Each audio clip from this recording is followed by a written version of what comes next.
Good morning guys. Breakfast order ആക്കിയിട്ട് എടുക്കാൻ പോവുകയാണ്. നിങ്ങളും പായോ എൻ്റെ കൂടെ?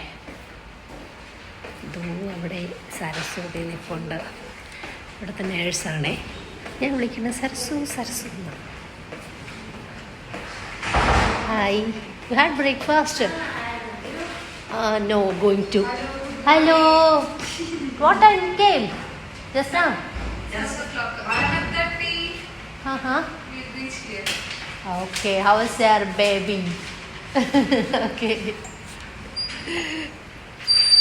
ഇവിടുത്തെ നേഴ്സുമാരൊക്കെ നൈസാട്ടോ, ഭയങ്കര രസമാണ്. അതിലൊരു നേഴ്സ് പൂജ എന്ന പേര്. She is pregnant 7 months. കന്നഡയാണ്. സംസാരിച്ച് മലയാളത്തിലേക്ക് കഴിച്ചോ അങ്ങനെയൊക്കെ ചോദിക്കും. എൻ്റെ ഫുഡ് എത്തിയില്ല ഗൈസ്, അതാണ് ഞാൻ നോക്കി